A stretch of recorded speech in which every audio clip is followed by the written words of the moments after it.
Vic, for keeping up with this whole entire stupid third act breakup scene, you better make their reunion heartwarming. And I'm talking massive cuddles, a very long kiss, and a declaration of love between these. This better have a good payoff. Because right now, all I'm seeing is just Sonata meeting a Dodge forgiveness and all yada yada yada. And then Sonata proceeds to look for Sunset by going to the school, just now finding out about the statue being magic. Did no one tell Sonata about it? She's just now finding out about it, and it seems like an important detail not to leave out. Sonata then proceeds to go through the portal, winding up in Equestria, and for some reason has her cutie mark changed. Don't know why.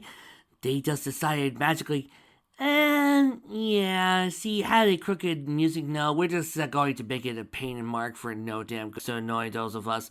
So he counters the main six and Sunset having a long conversation, yada yada yada.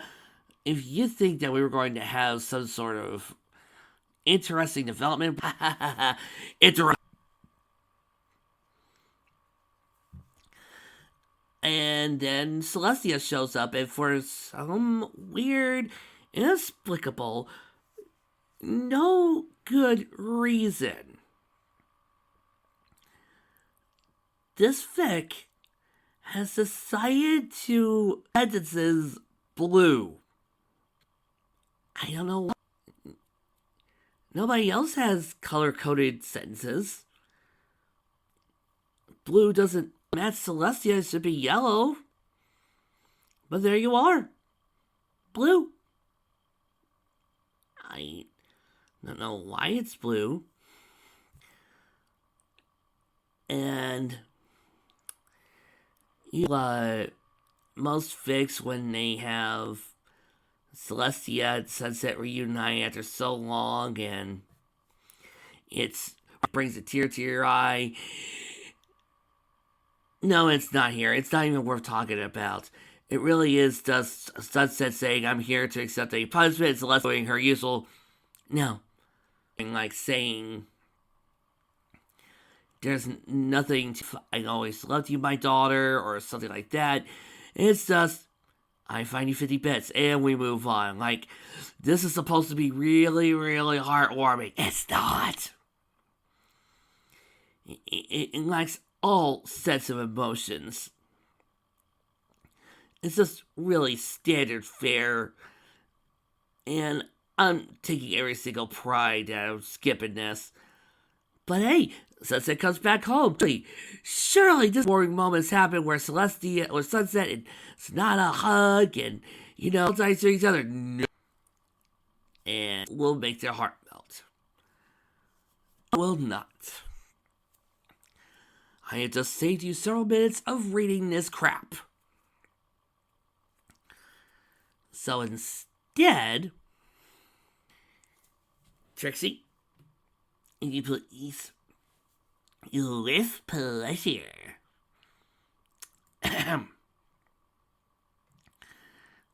Let's time myself here, people. This time I'm gonna see if I can do all the 90s Gundam series. In the year after the disaster, war is essentially changed to a series of tournaments. In this, the 13th year of the Gundam tournament, where countries sent to fight to see who would rule all of the colonies in Earth, and sends its unwilling contestant, Domon Kashu, who's the Devil Gundam, and his brother. Over time, with his credits brightly, he teams up and unites with other members of the world of and China, and becomes the Shuffle Alliance. He soon fights and defeats his old master, finds out the truth of the conspiracy behind his brother, and the truth of the Devil Gundam. There's also all those stereotypes. Excuse me. What was that, nerd boy? You almost forgot to talk about the stereotypes and all that. The Mexicans didn't care about the Kyoto Gundam. Nobody really cares about the other Gundams. You're the only one who cares because you feel like some sort of sense of guilt out of your own sense of self-worth. Stop being offended for other people, you dork. Oh. There. Now that we got that out of the way. In the year after Colony 195, the Earth Spear Alliance has a tyrannical hold over the colonies. Colonies seeking freedom to defeat the organizations that held its hold send 5 Gundams to Earth, known as Operation Meteor. The pilots of this operation are Hiro Yui, Duo Maxwell, Troll Barton, Winter, and Wolfei Chang. Each with their own broken down emotional issues, each with their own business stress, and each with their pretty boys with problems, yeah. Excuse me a sec. Kick! Oh! Oh, I'm sorry. Are you a fat boy with with ball problems? I'm so sorry. I didn't mean to break you. I know you manners.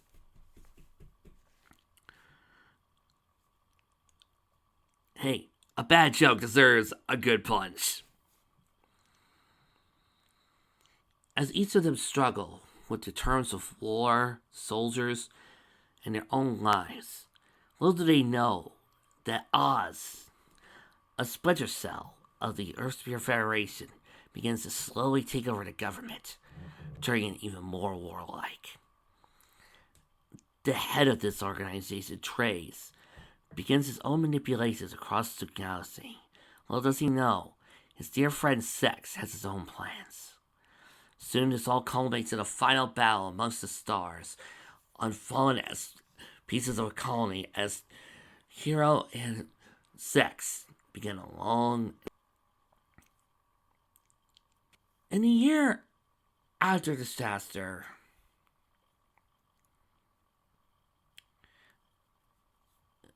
we come to the events of what happens when you drop several colonies onto the Earth after its own particular one-year war. Though a lot of greenery and animals are still around, much of Earth has been destroyed. A young junker by the name of Garen finds a girl by the name of Tifa, a new type. His journey leads him through many twists and turns as he discovers the events and ravages of what happened in the previous war. And gains the Gundam, first the X, then the Double X, a weapon of ungodly power. But by staying true to his own rights, he manages to try and bring on forth a new era of peace to the world. In the correct century,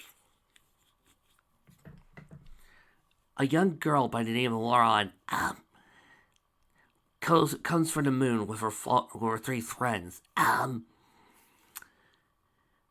There she meets a young debutante and her sister, and pretends to be a servant as he learns all about the world.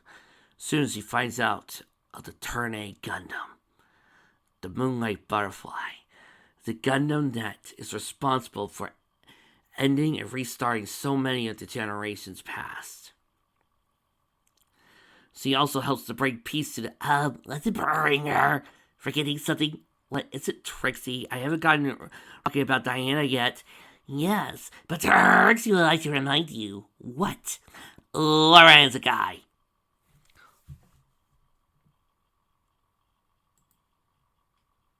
Lorenzo, dude!